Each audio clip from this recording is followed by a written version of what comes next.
गायत्री देवी सास, सख्त अनुशासन पसंद, हर चीज पर परफेक्शन चाहने वाली, अंदाज से गुस्सैल।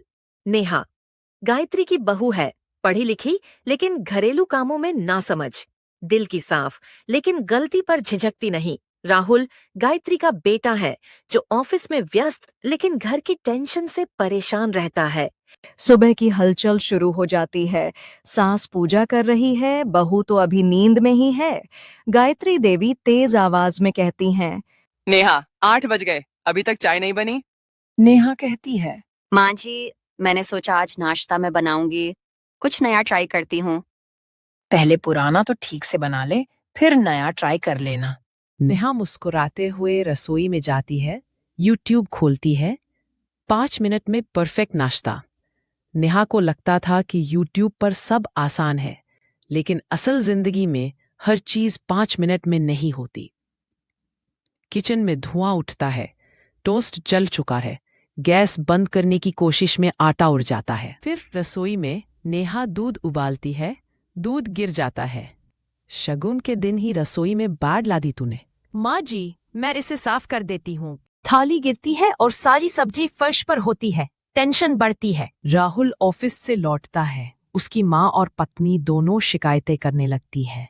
नेहा कहती है, माँ जी मुझे बिल्कुल समझती नहीं है, जब देखो तब गुस्सा ही करती रहती है। राहुल जब अपनी माँ गायत्री देवी के पास जाता है तो वह भी शिकायत करती हैं, ये मेरी एक भी बात नहीं सुनती है, ना ही मानती है। फिर राहुल कहता है, अगर तुम दोनों मिलकर मेरे बॉस से झगड़ो तो कंपनी बंद हो जाएगी। अब होती है पिंकी आंटी की एंट्री। भाभी जी, आपकी बहू तो इंस्टाग्राम पर वीडियो डालती है कि सास को कैसे हैंडल करे।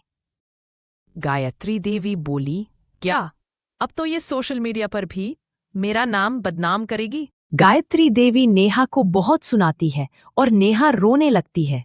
नेहा कमरे में रोती है, फिर सोचती है, अब मैं ऐसी बहू बनूंगी कि सबकी सोच बदल देंगी। वो छुपकर कुकिंग कोर्स और होम मैनेजमेंट सीखना शुरू करती है, रात में मेहनत करती है। एक दिन कॉलोनी पार्टी होती है। कॉलोनी पार्टी में गायत्री देवी सबके सामने बहुत लंबी लंबी फेंकती है, मेरी बहू को सब आता है। लेकिन जब मंच पर नेहा से डिश मांगी जाती है, वो जल जाती है। लोग हंसते हैं, उसका मजाक बनाते हैं। गायत्री देवी ने सबके सामने नेहा को चिल्लाते हुए कहा, तूने तो मेरी इज्जत की धज्जियां उड़ा दी हैं। नेहा आहत होकर चुपचाप निकल जाती है। फिर मिसेस वर्मा आती हैं और मिसेस वर्मा गायत्री देवी से कहती हैं, गायत्री, बहू को ऐसे सबके सामने चिल्लाने से घर नहीं चलता है, बल्कि तुमको उसका पक्ष लेना चाहिए था, ये तुमने सही नहीं किया। गायत्री अब गहरी सोच में पड़ जाती है। नेहा ऑनलाइन प्रोजेक्ट करती है। एक दिन उसका कॉलेज फ्रेंड कुशल घर आता है, जिससे वो बिजनेस की बात करती है।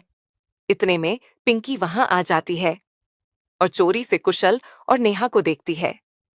ये बात वह गायत्री देवी को बताती है। भाभी जी, नेहा किसी लड़के से बात कर रही थी और अपने कमरे में थी। मुझे तो कुछ गड़बड़ लग रही है। गायत्री देवी बोली, क्या अब ये तो हद हो गई। गायत्री देवी झगड़ा करती है तो नेहा आहत होकर घर छोड़ देती है। नेहा इधर उधर भूखी प्यासी भटक रही थी। कुशल गायत्री देवी से कहता है, माँ जी, नेहा मेरे साथ एनजीओ प्रोजेक्ट पर काम कर रही थी ताकि महिलाओं को रोजगार मिल सके और अनाथ बच्चों का पालन पोषण हो सके। आपने बिना सोचे समझे उससे लड़ाई कर ली, जिससे आहत होकर वह घर छोड़कर चली गई। गायत्री देवी को पछतावा होता है। गायत्री देवी और राहुल नेहा को ढूंढते हैं। वो एक मंदिर के पास पहुंचे, तब उन्होंने देखा नेहा मंदिर के बाहर गरीब बच्चों को खाना बांट रही होती है। गायत्री देवी नम आंखों से नेहा से कहती हैं, मुझे माफ कर दे बेटा, तू तो मेरी सोच से भी ज्यादा समझदार निकली। माँ जी, मैं आपकी बेटी बनना चाहती थी, आपकी गलती साबित करने वाली नहीं। दोनों गले लगती हैं, तभी जोर से बारिश शुरू हो जाती है। गायत्री देवी और नेहा के बीच अब सब सही हो जाता है और दोनों हंसी खुशी रहती हैं। अब नेहा और सावित्री मिलकर घर की रसोई से रोजगार नाम का छोटा बिजनेस शुरू करती हैं। पिंकी अब उनकी सेल्स एजेंट बनती है। सास बहू अब साथ में काम कर रही हैं। घर में वही सुबह का सीन होता है। चाय बन रही है, लेकिन अब नेहा सास के साथ हंस रही है। गायत्री देवी कहती हैं, अब मेरी बहू सिर्फ नासमझ नहीं, नायाब है। और फिर नेहा मुस्कुराकर बोली, और मेरी सास गुस्सैल नहीं, ग्रेट है। रिश्ते तब खिलते हैं जब अहंकार नहीं, अपनापन बोले। कभी सास, कभी माँ और कभी सबसे अच्छी दोस्त।